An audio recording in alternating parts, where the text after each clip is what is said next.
पिंपरी चिंचवड शहरातील उन्हाचा पारा देखील दिवसेंदिवस वाढतच चालला आहे. 40 अंशावर हा पारा जो आहे तो येऊन ठेपलेला आहे.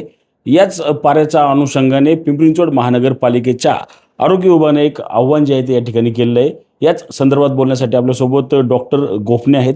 सर, काय सांगाल, काय आव्हान जे नागरिकांनी कराल, मोठ्या प्रमाणात नागरिकांसाठी कराल की मोठ्या प्रमाणात ऊन या ठिकाणी वाढते, पारा जो आहे तो वाढलेला आहे, काय आव्हान असणार आहे? नमस्कार. मी लक्ष्मण गोफणे, आरोग्य वैद्यकीय अधिकारी, पिंपरी चिंचवड महानगरपालिका.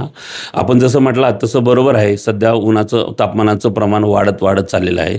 परंतु एक गोष्ट निश्चित आपल्याला सांगतो की आज अखेर आपल्याकडे कुठलाही रुग्ण दाखल झालेला नाही याबाबत, किंवा रुग्णाला कुठलाही त्रास झालेला आहे, कुठलाही असा रिपोर्ट माझ्याकडे नाही.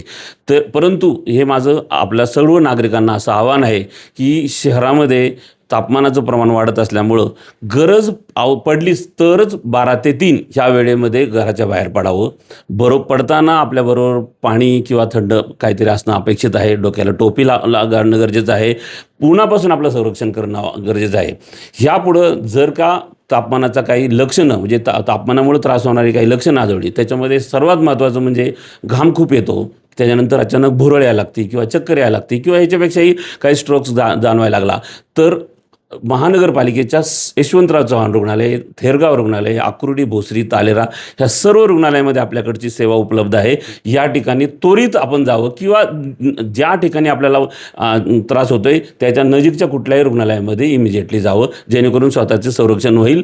आव्हान एवढंच आहे की उन्हापासून आपलं संरक्षण करावं. धन्यवाद. नक्कीच आपण पाहिलं तर पिंपरी चिंचवड शहरातील महानगरपालिकेच्या रुग्णालयात आत्तापर्यंत कुठल्याही प्रकारचा उष्माघाताचा रुग्ण जो आहे तो दाखल नाही किंवा त्याच्यावर उपचार जे आहेत ते सुरू नाहीत. त्यामुळेच नागरिकांनी जे आहे ते काळजी घ्यावी. दुपारी 12 ते 3 या दरम्यान गरज असेल तरच घराबाहेर पडावं, असं अन्यथा घराबाहेर पडण्याचं टाळावं, असं आव्हान जे आहे ते आता महानगरपालिकेच्या आरोग्य विभागाकडून करण्यात आलेलं आपल्याला एकूणच पाहायला मिळत आहे.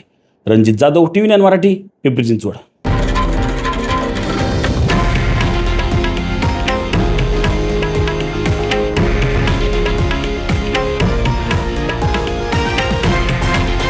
हे आहे देशातील नंबर 1 न्यूज नेटवर्क आणि आपण पाहत आहात TV9 मराठी, एकमेव.